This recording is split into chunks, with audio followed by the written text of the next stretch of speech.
नमस्कार, मैं स्वागत करती हूं आपका खबर इंडिया न्यूज में। आइए नजर डालते हैं आज की खास खबर पर।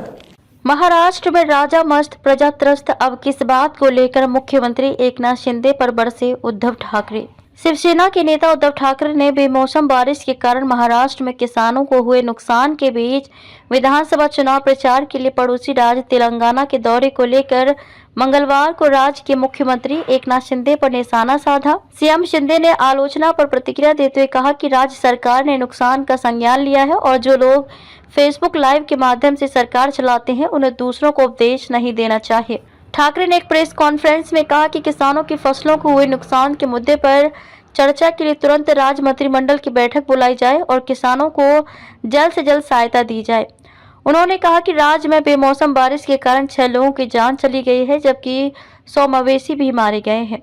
पूर्व मुख्यमंत्री ने कहा कि महाराष्ट्र में अंगूर और प्याज की खेती करने वाले किसान भी बेमौसम बारिश से प्रभावित हुए हैं। उद्धव ठाकरे ने किया ये सवाल। उन्होंने सवाल किया कि जब मौसम विभाग ने बेमौसम बारिश के बारे में पहले ही सतर्क कर दिया था तो राज्य मंत्रिमंडल ने क्या किया। ठाकरे ने कहा कि उन्हें मिली प्रारंभिक जानकारी के मुताबिक पिछले 3-4 दिन से बेमौसम बारिश के कारण मराठवाड़ा, विदर्भ और उत्तरी महाराष्ट्र में करीब 1 लाख हेक्टेयर में लगी फसल प्रभावित हुई है।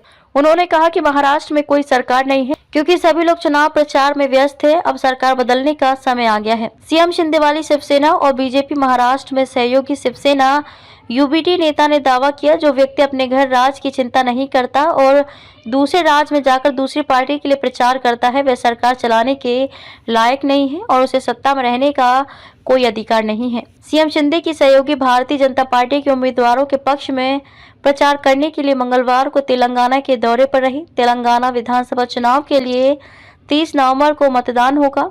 सीएम शिंदे के नेतृत्व वाली शिवसेना और बीजेपी महाराष्ट्र में सहयोगी हैं। उद्धव ठाकरे के आरोपों पर सीएम शिंदे का पलटवार। ठाकरे ने अपना हमला जारी करते हुए कहा कि जो मुख्यमंत्री अपना घर नहीं संभाल सकता और दूसरों के घर में ताक झांक कर रहा है, वह राज्य के साथ न्याय नहीं कर सकता। उन्होंने ये भी दावा किया कि उप मुख्यमंत्री देवेंद्र फडणवीस और अजीत पवार भी कार्रवाई करते नहीं दिख रहे हैं। ठाकरे के आरोपों पर प्रतिक्रिया व्यक्त करते हुए सीएम शिंदे ने पत्रकारों से कहा कि जो लोग फेसबुक लाइव के माध्यम से सरकार चलाते थे उन्हें हमें उपदेश नहीं देना चाहिए। सीएम शिंदे ने कहा कि हमारे मंत्री सांसद खेतों में किसानों से मिल रहे हैं और उनकी समस्याएं जानने की कोशिश कर रहे हैं। जिला कलेक्टरों को तुरंत पंचनामा स्थल निरीक्षण करने का निर्देश दिया गया है। खबरों में अब तक के लिए बस इतना ही। फिर होगी आपसे मुलाकात ऐसे ही एक खास खबर के साथ। तब तक के लिए नमस्कार और बने रहिए खबर इंडिया न्यूज के साथ।